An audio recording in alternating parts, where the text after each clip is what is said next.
Hey guys, John here. This is my tutorial for solving the Pyraminx using the top first methods. For context, I'm a Pyraminxer that uses top first. I won US Nationals in 2019, and at the time of recording this, I have top 5 world rankings for average and single. So I think I'm qualified to make this video. If you haven't solved a Pyraminx before, I would recommend learning layer by layer first because it's a little easier to understand and it doesn't have as many algorithms. I will also be using standard notation such as R and L prime to show algorithms, so I would recommend having an understanding of that before watching this video. There are timestamps in the description, so you can go back and rewatch as you please. With that said, let's get into it. So, for starters, what is top first? Well, top first is a method that solves 3 edges around a center while solving the centers of the bottom color. There are 2 main ways of doing this: solving 2 of the edges, using the last edge slot to solve the centers, and then solving the 3rd edge last, or by solving the top in some way and then using an algorithm that rearranges those pieces and solves those centers at the same time. In either case, you rotate so that the bottom side is in front and you're left with a last 3 edges case. Both ways of solving the top and centers can be broken down into specific methods called Keyhole, One Flip, Oka, Whoa, Nutella, and Bell. And I'll go through each one individually in the order I think is best to learn them in. But first, we need to look at the last layers we'll see in top first solves. Okay, so there are 3 types of last 3 edge cases we'll see. We will have an L3E case for every solve in top first with the exception of last layer skips. The first and easiest will look like this. The front color of one edge will match the bottom color and the other 2 will not. These edges will always need to move in either a clockwise or counterclockwise direction. If they need to move in a clockwise direction, rotate so that the edge whose front color matches the bottom is on the left. Then do R prime, L, R, L prime. If the edges need to be moved in a counterclockwise direction, rotate so that the edge whose front color matches the bottom color is on the right. Then do L, R prime, L prime, R. These cases can be a little hard to recognize, but with a little practice, it gets a lot easier. Another case we'll see is what's called a 3 cycle. In this case, the front color of all the edges match the bottom color. If the edges need to be moved in a clockwise direction, do L, R prime, L prime, R2, U prime, R prime, U. If the edges need to be moved in a counterclockwise direction, like this, do R prime, L, R, L2 prime, U, L, U prime. R2 and L2 prime are better than R prime and L in these situations because the finger tricks are a lot better. These cases are fairly easy to recognize, although they are a little slower than the 4 movers. The last case we'll see is what's called a 2 flip. All of the edges are in their correct spots, but 2 of them are flipped. To solve this, rotate so that the solved edge is in the bottom spot, and then do L, R prime, L prime, R, and then rotate kind of up like this, and then do L prime, R, L, R prime. So those are all the L3E cases we'll see and need to use in the final step of any top first solve. Now, with that out of the way, we can get into the fun stuff. The first method, Keyhole, is a great introduction to the top first methods. To solve the Pyraminx using Keyhole, we start by solving 2 edges around a center. This can be done by placing the edge we want to solve underneath the spot it's supposed to go in and having the bottom color of the edge matching the front color of that center, like this. If the front color matches the front center, when you go to insert it, it will go in flipped. To solve this, simply turn the top so that the piece is still underneath the center, but with the other color facing you, and lift it up. We will do this process for 2 edges around a center. Then we will use the last slot, which we will call the keyhole from now on, to solve the centers. But first, we need to identify the bottom color so that we know which centers need to be solved. We can figure this out using deduction. The bottom color is whichever color is not present in this top. In this case, yellow, blue, and red are on this center, so the bottom color then must be green. Now that we know which centers we need to solve, we can do so by placing the keyhole over any unsolved green centers and turning the center so that the bottom color is facing down, like this. We will repeat this process for any unsolved centers until all 3 are facing down, like that. Once all the centers are solved, we will need to locate the 3rd and final edge, which is here. To solve this last edge, we need to position the edge underneath its spot, just like when we were solving the two top edges in the first step of Keyhole. However, if we were to insert the edge like in the first step, it brings up the green center. To avoid this, we would do a set of 4 moves. If the edge needs to go to the top right, do L prime, R prime, L, R.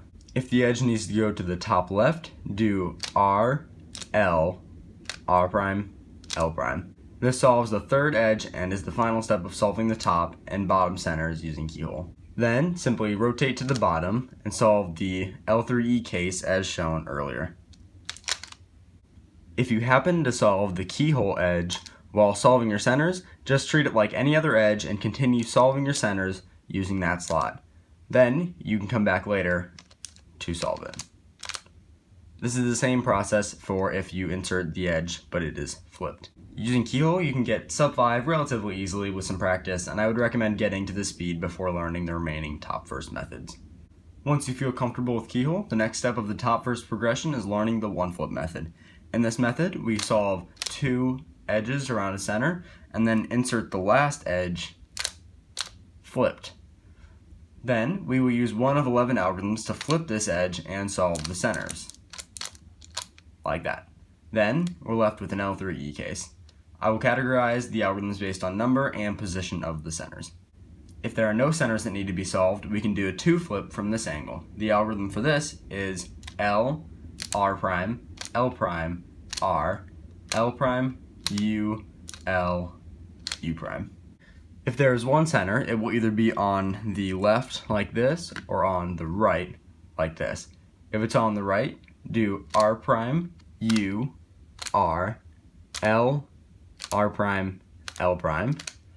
If it's on the left, do L, U prime, L prime, R prime, L, R. If there are 2 centers, they will either be moving in a clockwise or counterclockwise direction. If they are moving in a counterclockwise direction, hold the flipped edge on the left and do L, U prime, R. If they are moving in a clockwise direction, hold the flipped edge on the right and do R prime, U, L prime. If they are both facing in, do R, L, R prime, U prime, R prime. If they are both facing out, do R, U, R, L prime, R prime. If there are 3 centers, they will either be moving in a clockwise or counterclockwise direction. If they are moving in a counterclockwise direction, hold the flipped edge on the right and do R, U, L, U, B. If they're moving in a clockwise direction, hold the flipped edge on the right and do R prime, U prime, B prime, U prime, L prime. If the centers are arranged like this and the back one is facing the right, do B prime, U prime, L, U prime, R prime. If the back center is facing the left, do B, U, R prime, U, L. So those are all of the one flip algorithms. I use every single one of those algorithms somewhat regularly, so I would recommend learning them all. It's also worth noting that one flip and Keyhole are generally the only methods that are usable as main methods. Everything beyond this, like Whoa, Nutella, etc., should be used to give you more options to solve your top. Sub 3 is definitely achievable using only one flip, but I would recommend learning the next few methods to supplement your top solving abilities. The next method, Oka, is a more intuitive method, and it's a slightly different variant of Keyhole. Ideal scrambles for this method aren't extremely common, but it's a great introduction to intuitive top solutions. A good indicator that Oka is a viable method for a scramble is an edge like this. So this edge here belongs in this top, but it's not in its correct spot, and there are no bars. This is what we refer to as a bar when the color of the edge matches the front center. I'll explain later why having a bar will screw up your top in Oka.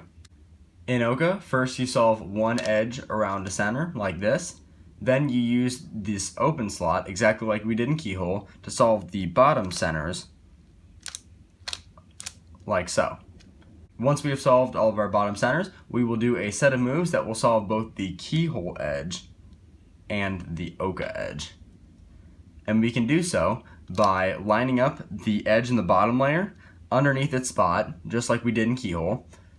But then when we go to solve it, it'll bring up this center. So in order to resolve the center and preserve what we already have in the top, we can move the top over to that open spot and then bring it back down, which will resolve your center and solve your top.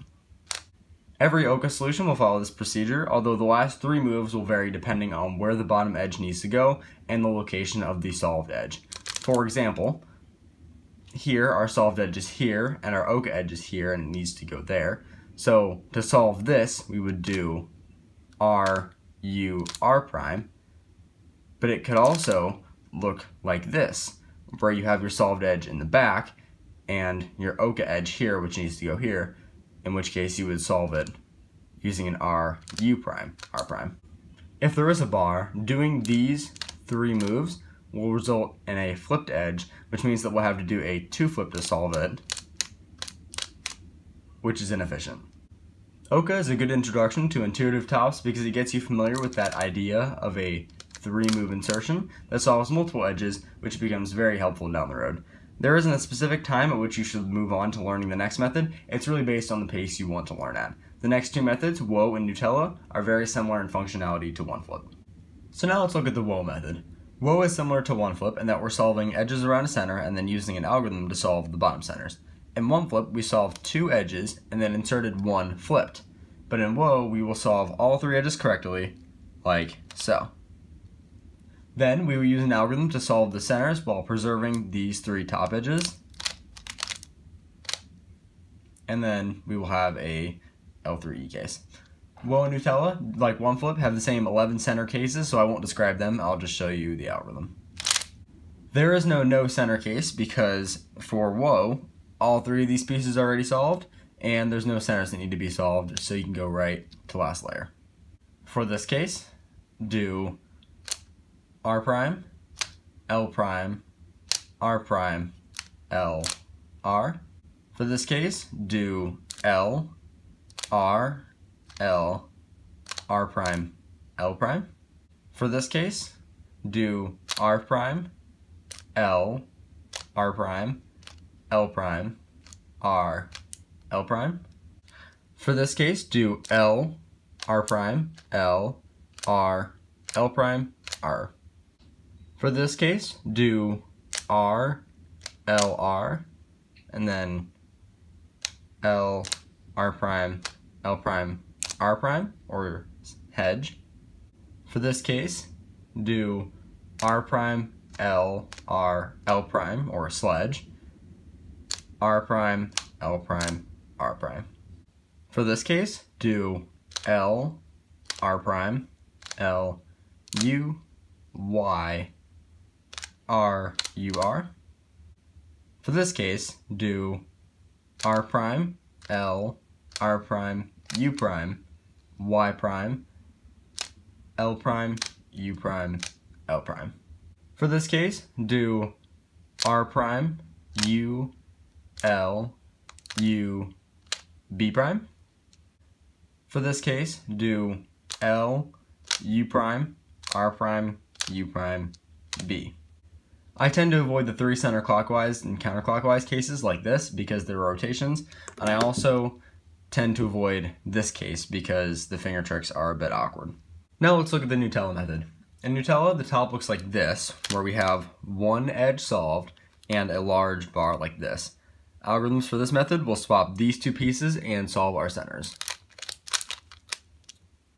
For when there's no centers, do L, R prime, L prime, R, L prime, R prime, L, R. For this case, do R prime, L, R, L2 prime.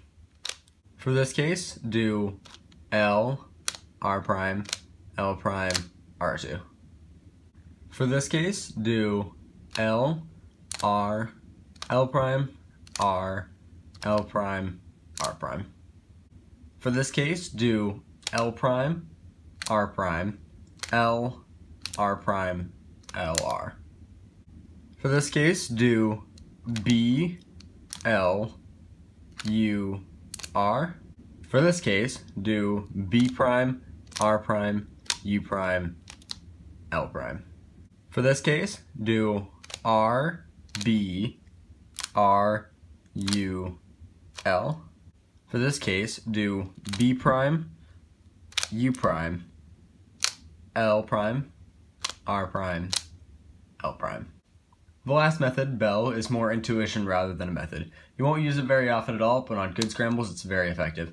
It works by solving one edge and one bar, and then solving all the centers like in Keyhole, and then by solving the top using R prime, L, R, L prime, which is known as a sledge, or L, R prime, L prime, R prime, which is known as a hedge. For this to work, the last top edge must be oriented so that the front center does not match the front color of the edge. If it matches, doing a sledge or hedge will insert the edge flipped. Like that. Unfortunately, there is no efficient way to flip this edge and set it up to a sledge or hedge, so I would recommend using one of the 3 cycles from the last layer algorithms.